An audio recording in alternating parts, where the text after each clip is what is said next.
30 April ବୁଧବାର ଅକ୍ଷୟ ତୃତୀୟା। ଏହି ଦିନ ଗୋଟାଏ ଓସ୍ତ ଗଛର ପତ୍ର ଆପଣଙ୍କର ଭାଗ୍ୟ ବଦଳାଇ ଦେବ। ନମସ୍କାର ଦର୍ଶକ ବନ୍ଧୁ, ଆପଣ ସମସ୍ତଙ୍କୁ ମୋ ଚ୍ୟାନେଲକୁ ପୁଣି ଥରେ ସ୍ୱାଗତ କରୁଛି।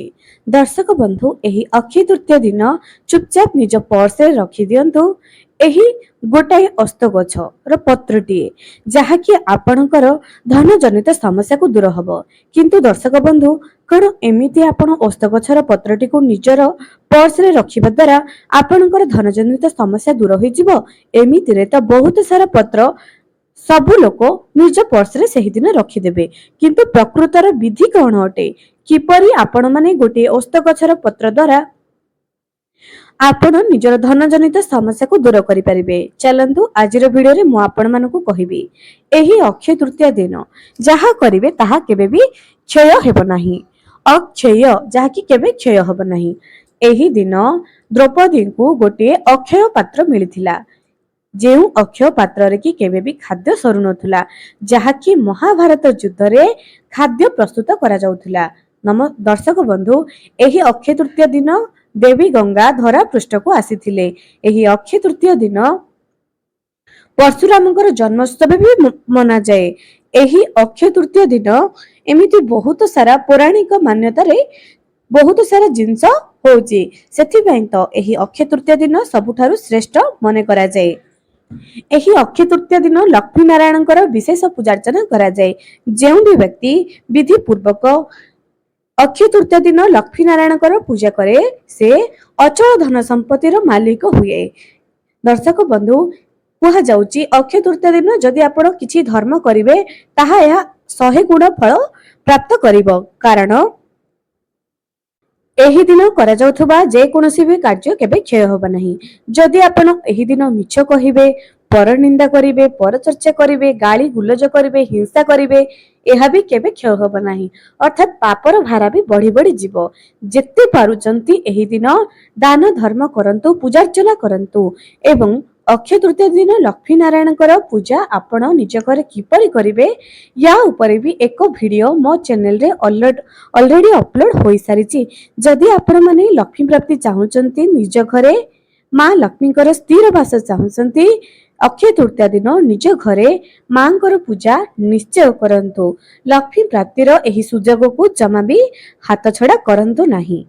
ଏବେ ଦର୍ଶକ ବନ୍ଧୁ, ଆପଣ ଏହି ଓସ୍ତ ପତ୍ର କିପରି ନିଜ ଘରକୁ ଆଣିବେ, କଣ କରିବେ, ଜାଣିବା ଆଗରୁ ମା ମହାଲକ୍ଷ୍ମୀଙ୍କର ଭକ୍ତଗଣ ଚ୍ୟାନେଲକୁ ସବସ୍କ୍ରାଇବ କରି ପାଖରେ ଥିବା ବେଲ ଆଇକନକୁ ପ୍ରେସ୍ କରନ୍ତୁ ଏବଂ କମେଣ୍ଟ ସେକ୍ସନରେ ଜୟ ମା ଲକ୍ଷ୍ମୀ ନିହାତି ଲେଖନ୍ତୁ। କୁହାଯାଏ ଓସ୍ତ ଗଛ ଲକ୍ଷ୍ମୀ ନାରାୟଣଙ୍କର ବାସ। ଓସ୍ତ ଗଛର ଯିଏ ପୂଜା କରିଥାଏ, ତା ଘରେ କେବେ ବି ଅଭାବ ରହିନଥାଏ। ଓସ୍ତ ଗଛର ପୂଜା କରିବା ଦ୍ୱାରା ଶନିଦେବ ସନ୍ତୁଷ୍ଟ ହୋଇଥାନ୍ତି। ଶନି ପୀଡ଼ା, ଯେକୌଣସି ବି ଗ୍ରହ ପୀଡ଼ାରୁ ବି ଏହି ଓସ୍ତ ଗଛର ପୂଜା ଦ୍ୱାରା ଶାନ୍ତି ପ୍ରାପ୍ତି ହୋଇଥାଏ। ଯେତେ ବି ଗ୍ରହ ପୀଡ଼ା ଥାଉ ନା କାହିଁକି, ଓସ୍ତ ଗଛର ପୂଜା କରିବା ଦ୍ୱାରା ସେ ସବୁ କ୍ଷୟ ହୋଇଯାଏ ବୋଲି ପୌରାଣିକ ଏବଂ ଜ୍ୟୋତିଷର ଶାସ୍ତ୍ରର ପୌରାଣିକ ମତ ଅଛି। ଆପଣମାନେ କଣ କରିବେ, ଏହି ଓସ୍ତ ଗଛକୁ ଅକ୍ଷୟ ତୃତୀୟା ଦିନ ପୂଜା କରିବେ। ଯେପରିକି ଗୋଟିଏ ତମ୍ବା ଢାଳରେ ଗଙ୍ଗା ଜଳ, କିଛି କଞ୍ଚ କ୍ଷୀର ପକାଇ ଓಂ ଲକ୍ଷ୍ମୀ ନାରାୟଣାୟ ନମଃ ମନ୍ତ୍ର ଜପ କରି ଓସ୍ତ ଗଛ ମୂଳେ ଜଳ ଅର୍ପଣ କରିବେ। ଧଳା ରଙ୍ଗର ଫୁଲ ଦେବେ ଏବଂ ଦୀପଟିଏ ଜାଳିଦେବେ। ବାସ୍, କେବଳ ଏତିକି। ଏହା ଆପଣଙ୍କୁ କେତେ ଯେ ପୁଣ୍ୟ ଫଳ ପ୍ରାପ୍ତ କରିବ, ତାହା ଆପଣମାନେ ନିଜେ ଅନୁମାନ କରିବେ। ଏବେ ଯେତେବେଳେ ଆପଣ ଓସ୍ତ ଗଛ ପାଖକୁ ଯାଉଛନ୍ତି, ଗୋଟାଏ ପତ୍ର ଓସ୍ତ ଗଛ ମୂଳୁ ନେଇକରି ଆସନ୍ତୁ। ଓସ୍ତ ଗଛ ମୂଳେ ତ ଏମିତି ବହୁତ ସାରା ପତ୍ର ପଡିଥିବ, ଆପଣ ସେଥିରୁ ଗୋଟାଏ ପତ୍ରକୁ ନିଜ ଘରକୁ ଉଠାଇ କରି ନେଇ ଆସନ୍ତୁ। ଏହାକୁ ଯେତେବେଳେ ନିଜ ଘରକୁ ଆଣିବେ, ଘରେ ତ ପୂଜା ତ ନିଶ୍ଚୟ କରିଥିବେ ଅକ୍ଷୟ ତୃତୀୟାର ମା ଲକ୍ଷ୍ମୀଙ୍କର ପୂଜା, ଏବଂ ଗଙ୍ଗା ଜଳରେ ସେହି ପତ୍ରଟିକୁ ଧୋଇଦେବେ। ତାପରେ ସିନ୍ଦୁରରେ ଏବଂ ହଳଦୀ ମିଶାଇ ଶ୍ରୀଂ ଲେଖିବେ। ଶ୍ରୀଂ, ଏହାକୁ ସେହି ଓସ୍ତ ପତ୍ର ଉପରେ ଲେଖିଦେବେ। ଏହାକୁ ଲେଖିବା ପରେ ଆପଣମାନେ କଣ କରିବେ, ନିଜ ପର୍ସରେ କିମ୍ବା ନିଜ ତିଜୋରିରେ ଲାଲ କପଡ଼ାରେ ବାନ୍ଧି କରି ଏହାକୁ ରଖିଦେବେ। ଏହା ଦ୍ୱାରା ଆପଣଙ୍କର ଧନ ଜନିତ ସମସ୍ୟା ଦୂର ହୋଇଥାଏ। ମା ଲକ୍ଷ୍ମୀଙ୍କର ଅଶେଷ କୃପା ଆପଣଙ୍କ ଉପରେ ରହିଥାଏ।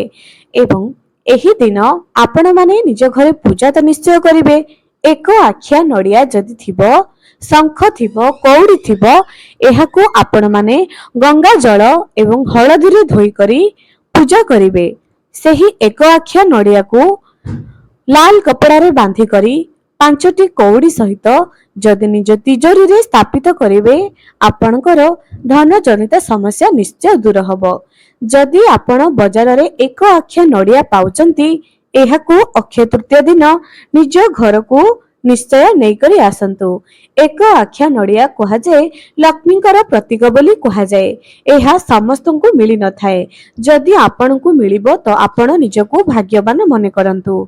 ଏହି ଅକ୍ଷୟ ତୃତୀୟା ଦିନ ନିଜ ଘରର ମୁଖ୍ୟ ଦ୍ୱାରରେ ଠିକ ଡାହାଣ ପଟେ ଗୋଟାଏ ଦୀପଟିଏ, ଘିଅର ଦୀପଟିଏ ଜାଳି ଦିଅନ୍ତୁ ଲକ୍ଷ୍ମୀ ନାରାୟଣଙ୍କ ଉଦ୍ଦେଶ୍ୟରେ, ଯାହାକି ସକାଳ ସମୟରେ, ଏବଂ ଆଉ ଗୋଟିଏ ଦୀପ ମା ବୃନ୍ଦାବତୀଙ୍କ ପାଖରେ ଅକ୍ଷୟ ତୃତୀୟା ଦିନ ନିଶ୍ଚୟ ଜାଳନ୍ତୁ।